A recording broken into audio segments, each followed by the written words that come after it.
the rules that you're breaking, the gambling with the I mean, it's not allowed. If you can't follow the rules in jail, then what makes you think that I'm going to do anything nice for you?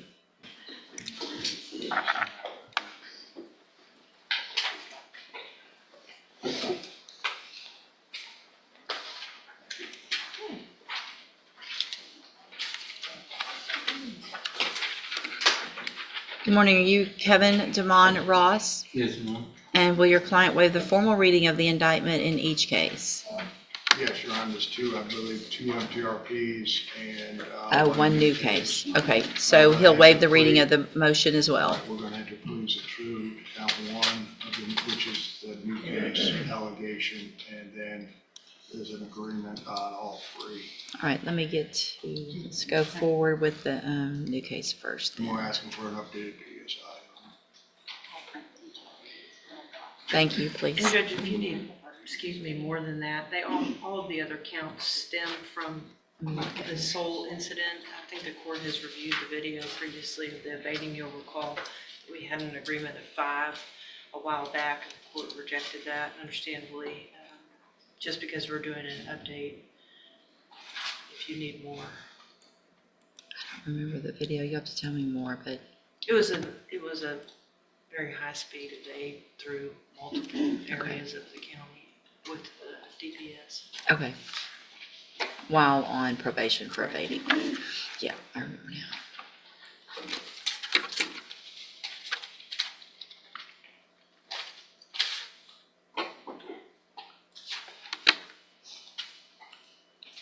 And what was the agreement that I had rejected before? Okay. All right, sir. In cause number 25, DCCR 1310, you're charged with a third-degree felony offense of evading arrest or detention with the use of a vehicle from June 13th of 2025. And how do you plead to that charge? June. Are you pleading guilty freely and voluntarily? Yes, ma'am. And are you pleading guilty because you actually did what they charged you with? Yes, ma'am. I have here, in that case, some documents on the tablet that have your signature on them. Before you signed these, did you go over them with Mr. Burbank? Yes, ma'am. Do you fully understand them? Yes. And do you understand, if I follow the agreement that you've made with the district attorney, that you will be waiving or giving up any right to appeal? And it looks like the agreement that you've reached is for a cap of 8 years in prison, which means you're leaving your punishment up to me. And if I follow this agreement, I cannot give you more than 8 years. I can give you 8 years, I can give you less. It'll all depend on the information that's presented to me when we come back for sentencing. You have an absolute right to have a jury come in and do 2 things. The first is to determine if you're guilty or not. And then you could leave your punishment up to that jury if they found you guilty. If we go forward this way, you're waiving that right. And is that what you want to do? Yes, ma'am. Okay. Do you also understand, if you're not a U.S. citizen, that a plea of guilty or no contest may result in your deportation, exclusion from admission to the country, or denial of naturalization under federal law? Yes. State tenders number 1. It's admitted. Is there any evidence that Mr. Ross is not competent? All right, sir. In that case, I'm going to find that you entered your plea of guilty freely and voluntarily.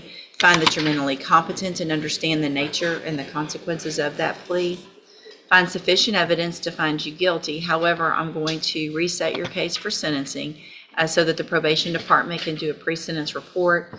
That'll give me more information about you and your case, and we'll come back later for sentencing. Obviously, anything that you think is important for me to know, you'll get that information to Mr. Burbank, and he'll present it to me on that day as well. Yes, ma'am. So then we have cause numbers 24 DCCR 1198 and 24 DCCR 1199. Each of these cases, I have motion to revoke unadjudicated probations. It looks like in 1198, you were placed on probation December 18th of 2024 for the offense of deadly weapon in a penal institution, a third-degree felony, and that was a 4-year deferred probation. Is that correct? Yes, ma'am. And then in cause number 24, DCCR 1199, I also have that motion to revoke your unadjudicated probation. Shows you were placed on probation that same day in December of 2024 for the third-degree felony offense of evading arrest or detention with the use of a motor vehicle. Is that also correct? Yes, ma'am. So if it's unagreed, somewhat unagreed, I want to go ahead and go through the rest of those allegations. I think I need to know if the punishment's up to me, what the pleas are, what all's been going on, not just the one new case. So I'm going to go through them all. If you need a minute to go over that with him, otherwise I'll just go through. So, Mr. Ross, both of these motions allege in count 1 that you were arrested for the offense of evading arrest or detention with the use of a vehicle on June 13th of 2025. That's the case you just pled guilty to. And is that true or not true? Yes, ma'am. Sure. And that's one of those, Ms. Malfino, that probably needs to be looked at. Being arrested for it isn't really it's true, it's fine, but that language, y'all need to get them to change that language. Okay. You know what I mean? I do. Count 2 alleges that you were arrested for evading arrest or detention. That was that same day. Is that true or not true? So that's not in the vehicle. That means that you got out of the vehicle and then ran. Is that true or not true? Sure. Count 3 in each case alleges that you were arrested for possession of marijuana June 13th of 2025, that same day. Is that true or not true? Okay. Count 4 in Count 3, possession of marijuana on June 13, 2025. Count 4, violation of probation order. Count 5, positive for cocaine on a drug patch, not true. Count 6, outside residence at 1:39 a.m. true. Count 7, behind on court fees. Multiple violations, 1 incident. each case alleges that you possessed marijuana in violation of your probation order on that same day. Is that true or not true? Okay. Count 5 alleges that you tested positive for cocaine on a drug patch June 13th of 2025, and is that true or not true? Not true. Count 6 alleges that you were at a location other than your residence at approximately 1:39 a.m. on June 13th of 2025. That's true? Yes, ma'am. And then count 7 in each case alleges that you're a little behind in your court-assessed fees in each case. Is that true or not true? True. Did you enter your pleas of true in each of your cases to counts 1, 2, 6, and 7 freely and voluntarily? Yes, ma'am. And because those counts are actually true. Yes, ma'am. All right, then I'm going to find in each of your cases that, in these cases also, I have here on the tablet some documents that have your signature on them. Did you also go over these with Mr. Burbank? Yes, ma'am. And do you fully understand them? Yes, ma'am. And again, you understand if I follow any agreement that you've made with the district attorney, that you'll be waiving or giving up any right to appeal. Yes, ma'am. And are these just no agreements, just to run concurrently? Well, no, there's a capital 8 on those. Y'all didn't write that on here. I thought I did. All right, or it might not have come through. So there's, so cap of 8 in each.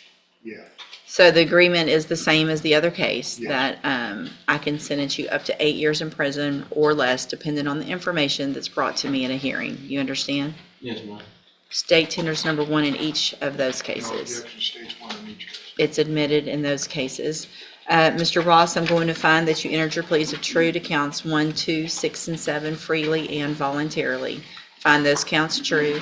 Find sufficient evidence in each of your cases to find you guilty and revoke your probations. However, I'm not going to do that today. I'm going to reset your cases for sentencing. We'll get the probation department to do updated reports, and then, again, anything that's important for me to know, get that information to Mr. Burbank, and he'll present it to me on your behalf when we come back. And if there's anything of those that you feel like proven up at that time, I think it's just mainly the drug patch and that possession of marijuana, but Okay, either I'll way. have the probation officer here, Judge, but would you like to hear from that trooper? He's been relocated. No, I think we're good with the others. So, Mr. Ross, I also, before you go back with the bailiff, I have in my hand jail incident reports. Yes, ma'am. So if you're going to come in here and ask me to do something other than 8 years in prison and give you some kind of circumstances good, it's not going to happen. The names you are calling these correctional officers, the rules that you're breaking, the gambling with the it's not allowed.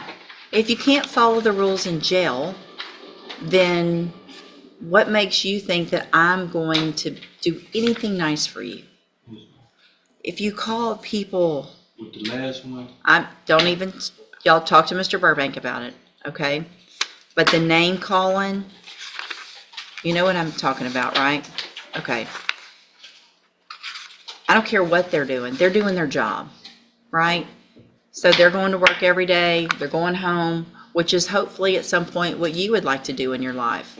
Get a job, go home, be with your family. And if you had someone like you acting like that at your job, when you're just trying to do your job and enforce the rules, you're in jail. You got to follow the rules. You don't want to follow those rules, then stop committing felonies. All right, go back with the bailiff. We'll see you at sentencing. Can I be excused? Yes, sir.